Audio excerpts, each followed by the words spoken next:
Muzinda, and I'm crazy for motocross. In a few weeks' time, I'll travel over 5,000 miles from my home in Zimbabwe to England to compete in the biggest race of my life in the UK Championship. It's going to be tough, but I will train as hard as I can to make my family and country proud. Some people think girls can't ride, but that's not true. I've been beating boys for years. Motocross is a very dangerous sport. I mean, I've fallen plenty of times, but I've never, ever went to the hospital. You can get hurt doing anything, but that doesn't mean that you can stop doing what you love. I'm traveling to the UK with my mom and dad. Bye guys, bye guys, alright, bye guys. Coming from Zimbabwe to England just to race is a bit intimidating because I've heard plenty of things that the girls in Europe are really, really fast. These are some of my rivals on the track, but off the track, we're all friends. May the best girl win.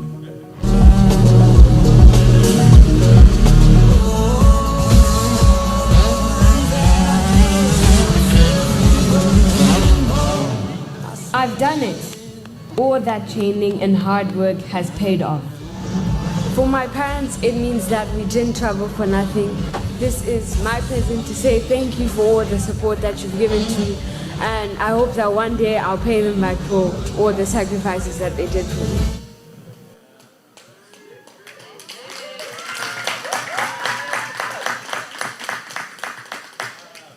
So tonight I have an amazing young guest coming all the way from Zimbabwe. Her name is Tanya Muzinda. Let me tell you, she is 15 years old, but she's already a philanthropist. She is paying tuition for at least 100, dig this, 100 students in Zimbabwe, okay? Now, the difference is in the United States, you can go to any school and you know, the school that's nearest to your house, and they'll take you. In Zimbabwe, you gotta actually pay tuition. And you can't come unless you have paid. And what she's doing with her winnings is she is paying through her own philanthropy and her own company for students in Zimbabwe. Please give it up as she comes up this way, Miss Tanya Muzinda.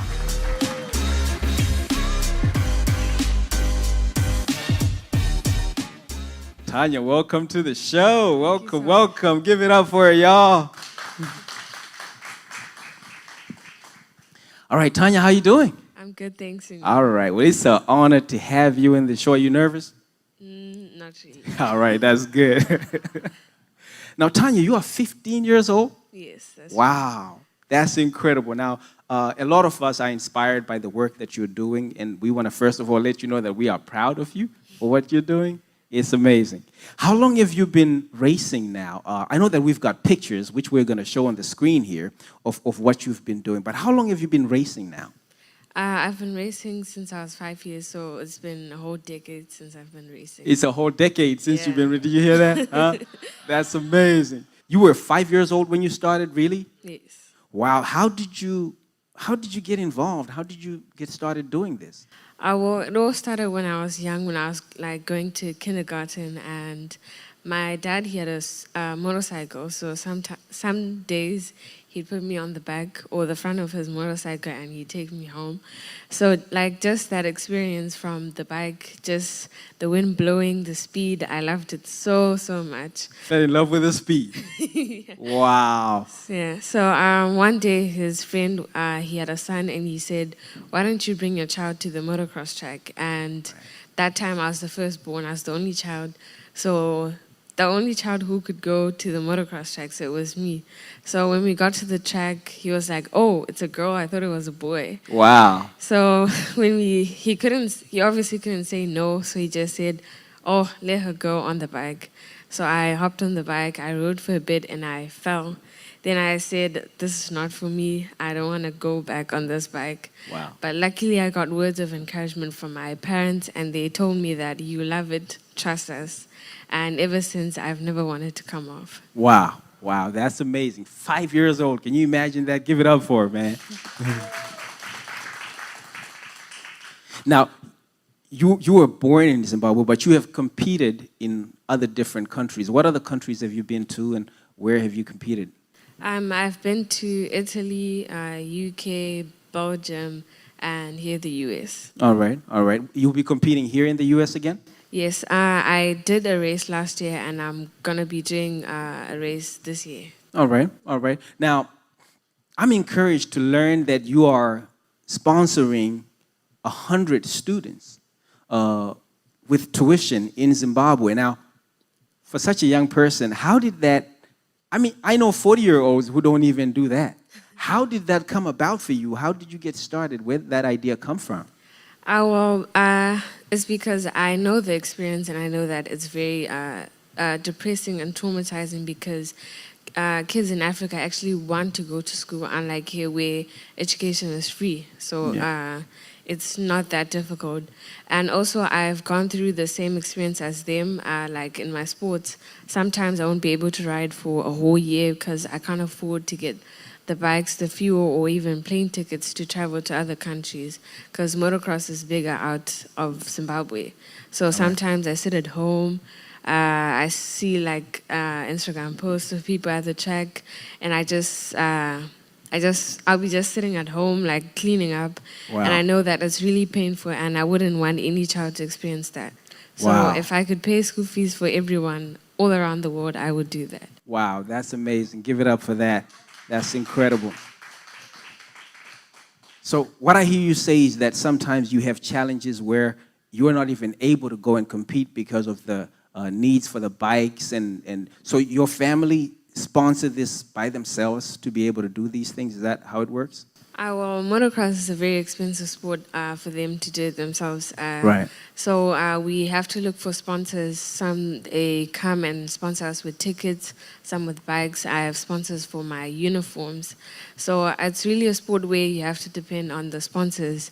If you don't have a sponsors, it's going to be really difficult unless you're like really rich. Right. Yeah. Right. So this is one of those rich sports. You got to have the money to be able to do this, right? Yeah. All right. Now, if people wanted to help you and they wanted to sponsor you, how would they be able to do that? Is there a way that they can get in touch with you so that they'll be able to help Tanya with her mission? Yes, all my social media platforms, Facebook, Twitter, and Instagram, they're all Tanya Muzinda. I also have a website, it's www.tanyamuzinda.com.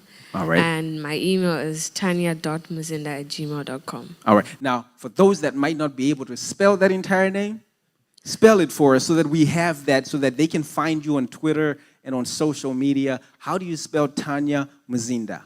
It's TanyaMuzinda. All right, so you got it out there. Tanya Muzinda, a 15-year-old who's out doing amazing things. Now, Tanya, let me ask you, if you could have life the way that you wanted it, what would life look like for you? Paint a picture for me so that I could see.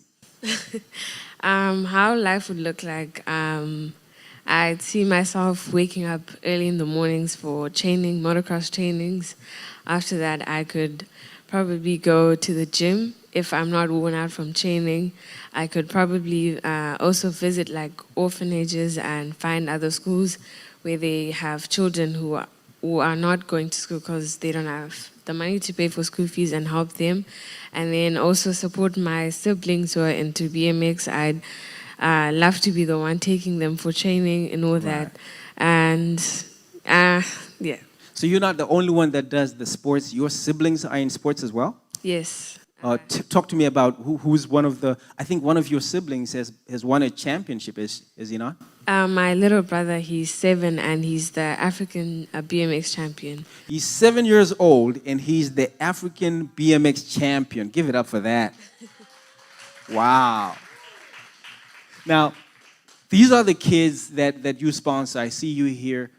Tell me about these kids. What school is this? And talk to me about this occasion. Well, this was at Chinamano Primary School in Epworth in Harare. Right. We visited the school, and we saw like even the whole school, it needs a whole renovation. Some of the students, their desks, they the they have an arch. And imagine like writing the whole day on an arch. Sometimes they sit on bricks the whole day from 8 to 3 p.m. just sitting on a brick because they can't afford desks. Wow. And some of the children are even fainting because they haven't ate in days. And all of that is just a really sad experience. So if I could pay their school fees, get them food, accommodation, and renovate their schools, I would love to do that. So it was really a good experience, especially when you only see that in TV and never seen it in real life. It kind of hits different when you see it in person. Right. It hits differently when you see it in person. Wow, that's amazing.